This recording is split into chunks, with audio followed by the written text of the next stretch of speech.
Debate time here on our little makeshift man cave, which will be better than Dan Patrick's. Count my words. We will get more bobbleheads here. We need Jason and Francis bobbleheads. Oh, right here. Yes. I already said when we do the bobbleheads, like people will be like, "Oh, you want like a MJ bobblehead and like a Messi?" No, I want like Ron Harper, and I want like give me like a random substitute for a championship winning. I want Akinfenwa, the massive guy. Right, just exactly. a massive That's body. the type of bobbleheads we're at. People are like, "Who is that?" Oh, it's Fenwa. It's Duh. Akinfenwa, of course, and he's lifting. He's huge. Francis, go on. But this debate, it's De Niro versus Pacino. It's Rocky versus Rocky Apollo, doesn't matter. Because I'm not comparing Chocolate versus vanilla.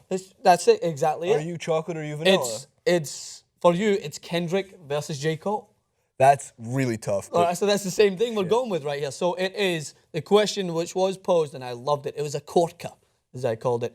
Is who is more reliable? I get it because it stops the line. It's just a corker. It stops the flow. Who is more reliable for to their team at the moment in time? Steph Curry or Lionel Messi. Now, we did post this on Twitter. Thanks to everyone who voted. Stay tuned for more clips like this because we're going to want your votes on Twitter. You can check it out at Francis_Maxon at Jason. What I find amazing about the vote and the results is that for my results, it was overwhelmingly in favor of Messi, 85% to 15%. Yeah. Yours was like, I think if I'm correct, 55 to 45 before you shot, but maybe I wonder if Steph Curry's made a roaring comeback, 57 to 43. So I guess you have more NBA fans, or maybe some open-minded football fans. They do exist.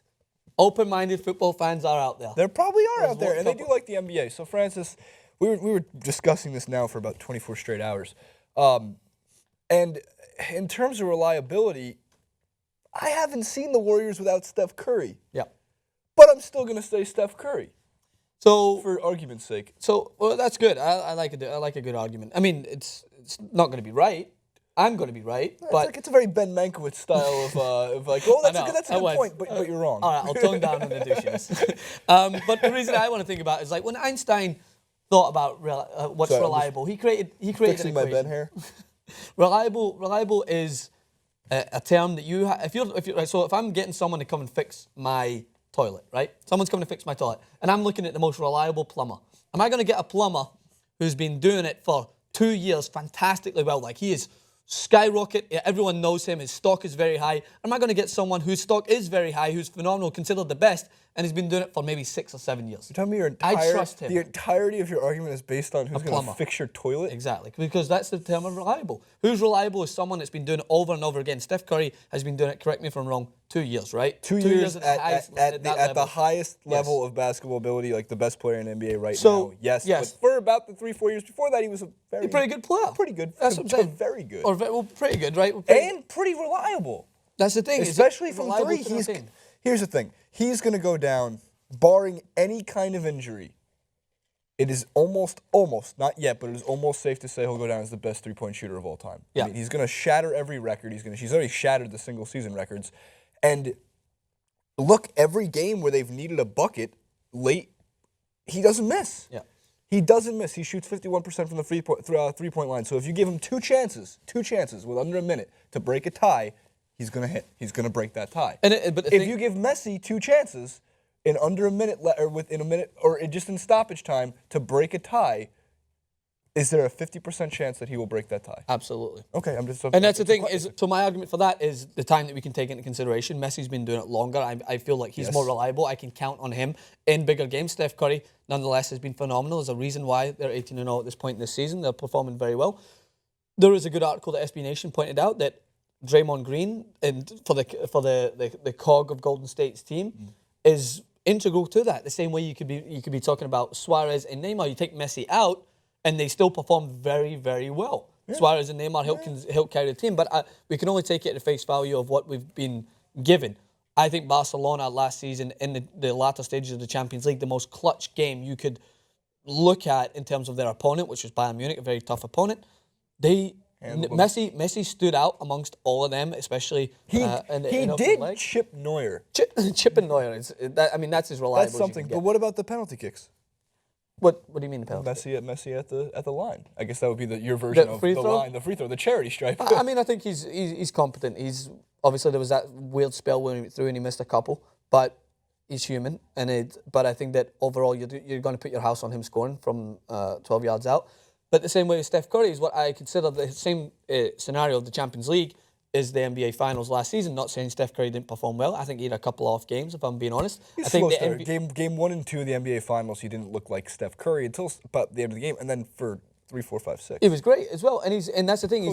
I'm not just looking at Steph Curry in terms of his shooting percentage. I know his shooting percentage right now, especially beyond the arc, is incredible. He's the best and most fluent shooter anyone has seen in the NBA. They're saying that no one has shot the ball from three-point range like Steph Curry. At least since Ray Allen. But I think he's the greatest three-point shooter ever lived, but yes. And then when you look at it and you get someone like Iguodala, who took the MVP of the NBA Finals, which I still think should have been LeBron James, but nonetheless... Small sample size. Yeah, a small sample size. You take that, and that's when you look into reliability. That's when you're looking at that. And I'm not saying Steph Curry wasn't reliable. I just think you take Lionel Messi out of those major clutch games, and I'm not talking about the sample size that we've been given without Messi right now. I know that's everyone's talking about how good they were without him, but you take into account the biggest games, the Champions League Finals. Lionel Messi's integral in Barcelona's movement forward, and I still think that in terms of reliability, I would say he's more reliable for his team than Steph Curry is when you're thinking of the most clutch games that they are going to be able to play. I think the only other point I wanted to make was that we've seen the greatest of Messi. I don't mean that like there's going to be another run. He's going to chip like all these great moments that potentially could happen in his 30s, right? But is there anything that's going to happen with Lionel Messi that we really haven't seen before? Unless he does like a 5 goals, and I don't want to count that possibility out, but it's more unlikely now. Like every run he makes, you can go like, well, it was great, but was it as good as this run? Yeah. Or was it as good as this goal, or that pass, or that assist, or that moment? Curry's getting better. Yeah. So we should reopen this argument. Maybe after this NBA Finals, if the Golden State Warriors win again. And the thing is we know it's an argument that you might not think is the easiest to argue. But that's why we're here, is to put these arguments out into the world to see. We're supposed to be drinking. That's where we should be drinking over this. But it is a lot easier. This is another point that's been made, and this is kind of like a party pooper, if you want to shoot down the argument. But it has to be said, it's a lot easier to influence a game when there's only 5 players on the field and you're seeing the majority of the ball than it is to influence in a game where there's 11 players. There's a common objective. Yeah, there's a common objective. Score is to goals. Get to goal. Score goals. Get buckets. All you can take is the percentage, like how many looks is Steph Curry going to get in a game, and his shooting percentage for how many looks he has is undoubtedly one of the best. We will revisit this argument because I want to see what the comments say. I want to see what the final, after 24 hours, the poll says, because ours are very different. And then Jacory, our director, not our studio guy, our director, Jacory, made the point before. He said you're comparing apples to oranges, which we are, but guess what? I like apples, and I also like oranges. That's the name of the segment. Apples to oranges. We love apples and oranges. Make a smoothie. Comment below, Francis. Where do they comment? They can comment below. They can choose. Who is more reliable? Who do you think is more reliable to their team? This is not who's the best scorer, which is another good point we could argue between players. Who's the best? Who gets more buckets? Who gets more buckets in correlation to how many chances they take? But overall, we want you to comment and let us know on this great debate. Apples and oranges, maybe. Who do you think? Do you like apples? Do you like oranges? Lionel Messi or Steph Curry? Let us know. Twitter. Check out the poll. See out the final results at Francis_Maxwell or Jason91. Back on TYT Sports soon. 3 point. It's De Niro versus Pacino. It's Drago versus Mr. T. It's Banner hit me in the back. It's